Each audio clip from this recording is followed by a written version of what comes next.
Real Madrid have absolutely smashed Real Sociedad 4-1, and Kylian Mbappe was once again the star of the show with a sensational hat trick. But that's not only the big story today. Bouaddi signs for Manchester City while Tottenham are making serious moves for Marmoush and Savinho or Savio.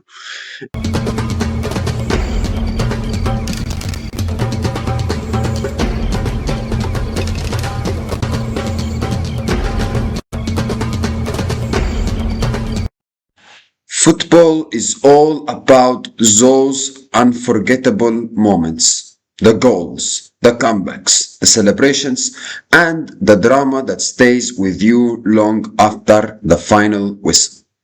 This episode of the Football Show is brought to you by Mastercard, because some moments in football really are priceless. Now, let's get into the show. Don't forget, guys, to like, share, and subscribe for the new episode of the Football Show. Let's get started. Let's start with Real Madrid against Real Sociedad. Real Madrid win 4-1 against Real Sociedad, and it was a very good win at the end. It was a very good victory, comfortable victory at the end for Real Madrid and for Jose Mourinho. Um, I mean, you look at the first half, Real Sociedad gave a very, very good game to Real Madrid. They made it very competitive. They created some good chances, and they made it very difficult for Real Madrid. And I thought Real Sociedad, they competed quite well with Real Madrid in the first half. Mbappe gave Real Madrid the lead in the first half, 40th minute, thanks to a very good assist from Valverde, where he ran the short run past the midfielder. Then he made a very good pass for Kylian Mbappe, and then Kylian Mbappe takes a touch, takes a the with the right movement, the right timing, and the fantastic shooting that led to Real Madrid taking the lead 1-0. But then 4 minutes later, Real Sociedad bounce back and they score thanks to a very good finish from Luka Susic. Kind of a bit of a mistake from Kanate's side where he could have done better defensively in the build up to the goal. But Real Sociedad, I thought they were competing quite well. I thought they were making the life of Real Madrid quite hard. Obviously they've got quality players like Arzabal, who was obviously one of the stars for Spain in the World Cup. Kubu, Gomez, who I think he used to play for Man City. They've got very, very, very, very good players. Susic, who scored the goal. They've got a very, very good team. Real Sociedad, and it was not an easy game, and Real Madrid kind of struggled in the first half. But you can tell, second half Real Madrid, Real Madrid improved a lot, but you could tell, especially that, Maria for sure did say something in the at halftime. He must have, I don't know, kicked some bottles or something like that. Or he said that they adjusted tactical game plans, and they, for the way they played in the second half, they did adjust the tactical game plan, because rest of that were making the life of Real Madrid quite hard. But I'm pretty sure he was kind of more rude in that halftime talk, because when you hear stories from John Obi Mikel and other players, how Mourinho, when his teams doesn't do well, and halftime he comes in, becomes, sometimes he has that kind of aura and personality, and sometimes he can be very difficult. You can see the dark side of his personality sometimes at halftime. But but anyway, Ravaged, they improved a lot in the second half. They played much better. Whatever Mourinho did at halftime, they improved a lot in the second half. They created more chances. They were played with more intensity, more forward thinking, with more pace. They moved the ball more quicker. They created the chance, Real Madrid, and then they scored a second goal. Kylian Mbappe to make it 2-1 for Real Madrid, and the third goal as well. I mean, very good, very good 1-2, very good 1-2 between Jude Bellingham and Kylian Mbappe. Very, very, very good connection. The third goal also. The second goal I'm talking about, Kylian Mbappe, sorry, where he had that 1-2 between him and Jude Bellingham. The third goal, Vinicius Junior. I mean, Bellingham. Wow, the guy is a really, really top player, really top player. I mean, he did score, but if you like the guy, he can score, he can attack, but the guy's a really true hard worker. I mean, me as an England fan, I remember watching him in the World Cup where he was attacking and defending against Mexico. And in this game, similar thing. He lost the ball and then he tried to win the ball back, and he won the ball back really, really well. And then he passed it to Vinicius Junior and scored. I mean, absolutely fantastic. Like absolutely brilliant from um, from Jude Bellingham. Fantastic assist, to win the ball back and recover very quickly, and absolutely fantastic from him. Very very very impressive from Jude Bellingham. And yeah, Real Madrid, they played really really well in the second half. They were much better. Vinicius Junior, I mean, the fourth goal, obviously he obviously did really well with the assist for Kylian Mbappe, who also scored the fourth goal. Kylian Mbappe was absolutely running the show, scoring a hat trick, and I thought Kylian Mbappe played really well. Not just the goals, I thought his contribution, in the game, he was involved generally, not just the goals. Generally, he was involved a lot. Vinicius Junior, I thought, like I said, he had a very good game. Second half, I don't think first half he played that well, but I think second half he improved, scored, made a good assist for Kylian Mbappe for the fourth goal. Jude Bellingham, like I said, he had a very good game. That 1-2 between him and Kylian Mbappe for the second goal, and the third goal where he won the ball back and made a very good assist at the end, which led to the goal for Vinicius Junior. And yeah, Real Madrid, they scored the fifth goal also from Brahim Diaz, but it was offside. Like Real Madrid, they improved. They really played really well in the second half. They pressed really well. When they didn't have the ball, they won. They won the ball back. They won the ball back. They did really well to win the ball back. They played. They played with a lot of energy, a lot of commitment, which in the first half I don't think we saw that a lot from Real Madrid, in my opinion. But second half, you saw like a Real Madrid, a team playing, not just a bunch of individuals, a proper team playing.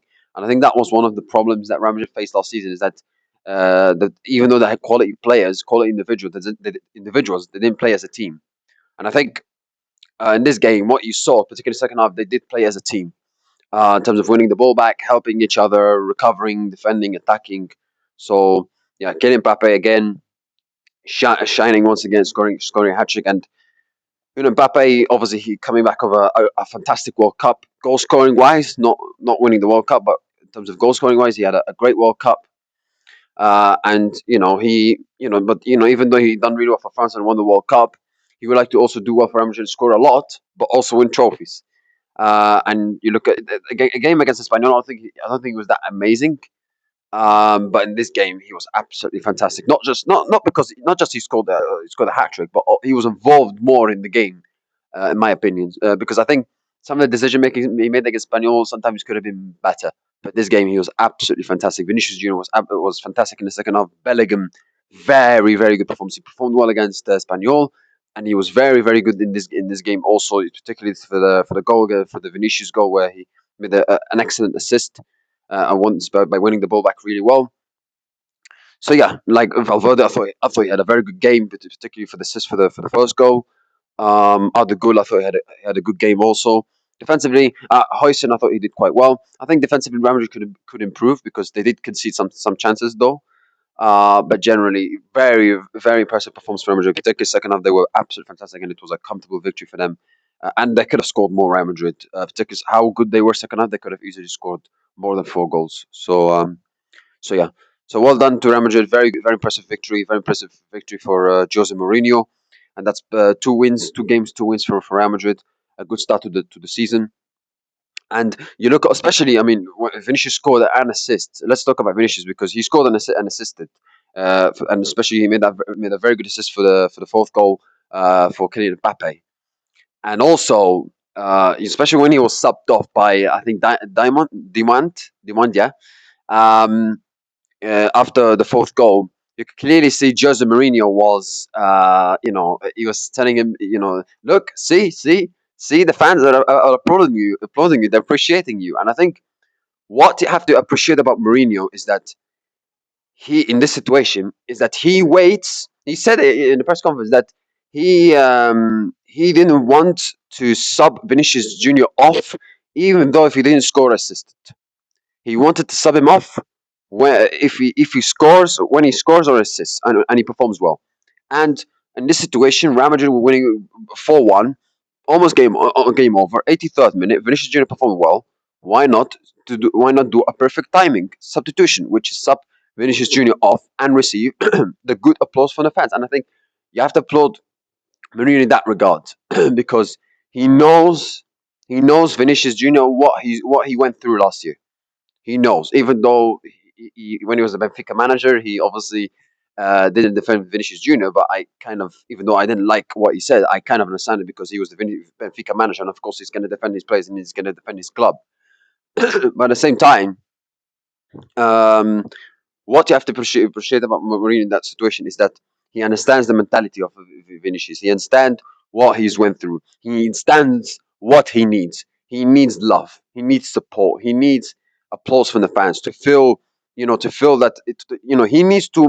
He knows that Vinicius Junior needs to be loved and feel welcomed and supported and appreciated by the fans. And I think Mourinho did well in that regard to sub him off and tell him, look, the fans are applauding you, and both of them were laughing, Vinicius and then Mourinho. So well done to Mourinho in that regard because he knows because managers like Xabi Alonso, uh, managers like Xabi Alonso, who's a very good manager, and he will become a very good manager in the future. But I think there's a difference as well. What we notice a difference between like good managers, but experienced managers. And Xabi Alonso will become a very good manager in the future, but he's not an experienced manager like Jose Mourinho is. Jose Mourinho, he knows, he's been there, he's bought the t-shirt, he's been there, he knows what happens when the player is not loved or loved or whatever. He knows he's been in the game for so long, right? So he knows in these kind of situations what the player needs to be at in the frame of mind 100%. So you have to applaud Mourinho in that situation. And Vinicius Junior, I think especially he's had the difficult the last 18 months. He's had the difficult couple of months, last 18 months. Hopefully, for his sake, he will have a good season. He will perform well, score goals, assist, and we'll see the best version of Vinicius Junior. Because Real Madrid, if they want to win the big trophies, they will need not only the best version of Kylian Mbappe, they will also need the best version of Vinicius, the best version of Jude Bellingham, and the best version of everybody. So yeah, very very good performance for Vinicius. Very good for generally for Real Madrid, and yeah, Real Madrid, march on, 2 games, 2 wins, and next game they'll play against Malaga at home, if I'm not mistaken. So well done to Real Madrid, very good victory. Now let's move on to the transfer market.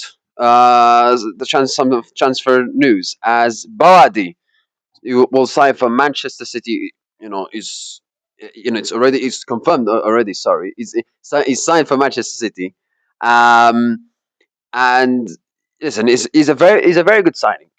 Bouaddi, I mean, if you watch his performances in the World Cup with Morocco, particularly against Brazil, I thought he was very, very impressive. He's 18 years old. He played for Lille. He played for Monaco.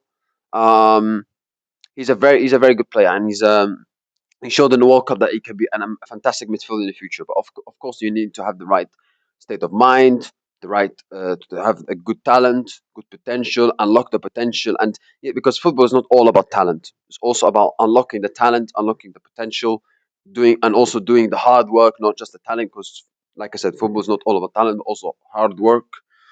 And yeah, Bawadi is a very good signing for City, and City of course they don't have a lot of midfielders. They after obviously a lot of departures from their side. Now they have the midfielders only of Eli Anderson, Kovacic, and Bawadi. Um, Bawadi is a very good midfielder, but at the same time, I don't think it's enough for City to have 3 midfielders. Um, Particularly, I mean, if you look at the 3 midfielders, I mean, Kovacic he's getting old, and you look at his performance against Arsenal, absolutely dreadful performance.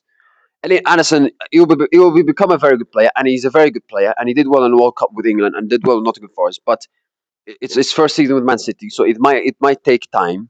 And Boadi, even though he'll become a very good player also in the future, it's also his first year in the Premier League, so it might take some time.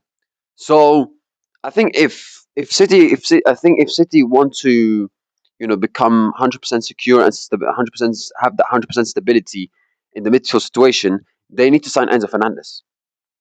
They need to sign Enzo Fernandez, pay the bucks because you've let in so many players out, and especially so many like midfielders out, the likes of Bernardo Silva, Rodri, Nico Gonzalez. So, and if you want to win the Premier League, if you want to compete in all the fronts, you cannot have 3 midfielders. You cannot have only three midfielders. You can't. Like that's a problem. I mean, for a big club like Man City to only have like three midfielders, I mean, it's not acceptable. Like, and listen, I'm not saying that the midfielders they have are all of them are garbage, because Bouaddi and Anderson are very good midfielders. Kovacic is, I mean, he's coming to the end of his career. So I think if they want to have stability in that midfield position, the only way to do it is to sign Enzo Fernandez and bring someone from the academy. Because to have like three midfielders, if they don't sign Enzo Fernandez, City will have a lot of problems competing in all fronts, particularly in that midfield situation. Because you cannot have three midfielders. You can't. You just simply cannot have three midfielders. So yeah, but Vardy, like I said, he's a very good midfielder. He will become a great player for City in the future. I'm pretty sure. He did well in the World Cup, especially for Morocco, particularly that game against Brazil. I thought he was very, very impressive, and against Scotland as well, if I'm not mistaken. Um, he'll become a very good player. Of course, he played in the French league with Lille, coming from the French league to the Premier League. Of course, he's going to have to adapt to the style of football, the background, the culture, everything that is associated with the Premier League and English football, and living also in Manchester, which is especially the weather there is sometimes can be a disaster. so yeah, he's gonna have to adapt. He's gonna have to adapt, and it's gonna take time. But I'm pretty sure he will become a very good player for City. But it's a very good signing for City. It's a very good signing for City. But at the same time, uh, you know, it's going to take time. It's going to take time for Bouaddi to 100% gel there at Man City. Because, like I said, he's going to have to adapt to the Premier League. He's going to have to adapt to the English football, the culture, the background, living in Manchester. Like I said, so yeah. But I'm pretty sure he'll become a very good player. But at the same time, this does not mean the whole problems of City are fixed, because you cannot have three midfielders competing in all fronts, especially. So yeah, City need to sign another midfielder, and that is for sure most likely is going to be Enzo Fernandez if they're going to sign one. Um, and also another piece of transfer business is Marmoush signing for Tottenham. Also Savinho. Um, Obviously, Tottenham spent a lot of money. Andy Robertson, Van Hecke, Marmoush, Savinho, Tonali. Um, they've signed so many players, spent so much money in the transfer market. And when you spend that much money in the transfer market, and of course Tottenham have needed to spend a lot of money and buy a lot of players, because they've had two atrocious league campaigns by finishing twice 17th place. So they need to sign. Of course, they're going to need to sign players. They're going to need to spend money, and strengthen in a lot of areas, and they have done it. However, of course, the pressure will be on those players. The pressure will be on, and the expectations will be especially on De Zerbi, because he's going to have to deliver. Because when you spend that much money, you cannot be outside of the European places. I do expect Tottenham to finish in the European places. So yeah. Um, and at the same time, like obviously a very poor start by losing 3-0 to Brentford, but obviously there's a long way till the end of season, so we're gonna have to see how Tottenham are gonna do for the rest of the season. They did beat Charlton yesterday for the Carabao Cup, but they're gonna play Liverpool away, so that's a disadvantage. But Tottenham, they need to have a good season. They spend a lot of money, and they need to have a very good season. They need to qualify for Europe minimum. If they don't qualify for Europe, then I don't think it's going to be good enough. Yeah, of course you might say, oh, but the most important thing is to show improvement from last season, from the last two seasons by finishing twice 17th and to finish eighth. Yeah, but even though if they show improvement, and let's say they finish eighth or ninth, I don't think that's going to be enough. I think they need to qualify for Europe to justify that improvement, to give credit to the improvement if they make it. So yeah. But Marmoush, obviously Tottenham. Let's be honest. Tottenham have signed two Man City rejects. Let's be honest. I don't like saying this as an Egyptian, because obviously Marmoush is he's an Egyptian. But I have to be honest. Two City rejects and two players who haven't like absolutely like let the they haven't been the star of the show for Man City. Let's be honest. Savinho, he signed 2 years ago, and I don't think he's done really well. Particularly 2 seasons ago, where he was kind of a flash in the pan in the first season, his first season at City. Marmoush, he did well where he first came in, like towards the end of 24-25 season, but I thought like last year and his World Cup performances, I thought were not good enough. Yes, you could say in a lot of the games he was not playing, but when he was given chances, I don't think he was good enough, particularly in the World Cup for Egypt, where I don't think he was good enough at all. Um, so, I understand why City are letting him go, and also Marmoush. Of course, if you hear what Maresca is saying in the press conferences in the last press conference, that a lot of the players who left City because they have had lack of game time, except Rodri. When I'm talking about players left, I mean like this transfer with this transfer. No, Matt John Stones and Bernal Silva left, but they left when especially towards the end of 25-26 season. But in this transfer window, uh, a lot of the players left of City because of game time, except Rodri.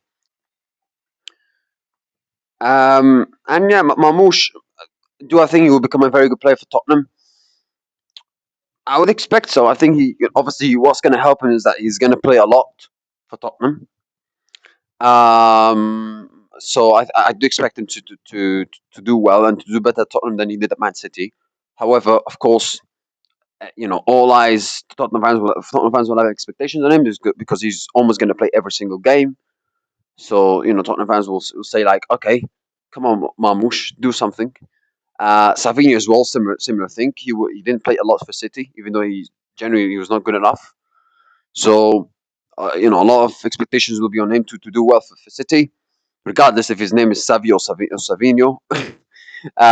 So yeah, listen, they're two good signings for Tottenham, but at the same time, it's risky because they didn't do well at Man City, but you could make an excuse for both of them and say, oh, they didn't play a lot. So let's see what happens. Let's see what they're going to do for Tottenham. But yeah, also another piece of transfer business that Tottenham have made. And as I was speaking about the Carabao Cup, Tottenhm they'll play against Liverpool in the Carabao Cup against they're going to play against Liverpool in the Carabao Cup. Tottenham. There are also other games. Arsenal are going to play Ipswich away from home. Aston Villa are going to play Coventry City away from home. Man United are going to play Brighton at home. Man City are going to play against Norwich at home. Some of them have difficult games. Some of them have games where they could, rest their best players. And I mean, Arsenal are going to play Ipswich away, which is a game they should win, even though Ipswich are a Premier League side. Same thing, Aston Villa against Coventry. You look at Man City against Norwich again, should be a comfortable win for Man City. Liverpool gonna play against Tottenham. That's a big game for both teams, and Liverpool should win that because they're at home. But obviously Tottenham will take it seriously because they're not gonna play a lot of they're gonna play one game a week mostly this season because they're not in European competitions where Liverpool are in European competitions. And United will play Brighton at home, which is not an easy game. Um, and yeah, I mean it's a very difficult game for Man United because Brighton are a very good side. I think Brighton they knocked United out of the FA Cup last year, so it will be a tricky game. Brighton they also qualify for Europe. But yeah, it will be a very, very difficult game for United in that regard because Brighton they're a good team. So I think if United, of course, United playing at home, but I think if they were playing at home against someone against, let's say, from the Championship or League One, I think they would prefer that because they can rest players because they've got obviously Champions League and so on. And then Chelsea are going to play against Leeds if they beat Luton Town today, which is a very tricky game because Leeds United are a good side, and I think they're going to do well this year. So yeah, some difficult draws for the likes of Liverpool, the likes of Chelsea, if they qualify, the likes of United. But straightforward draws should be and straightforward games should be from Arsenal, Man City, from Aston Villa as well. So, yep. And yeah, that's it, guys. Thank you. I wish you guys have had a nice day. See you next time. See you tomorrow, where I'm gonna review the Champions League draw. And have a nice day. Goodbye.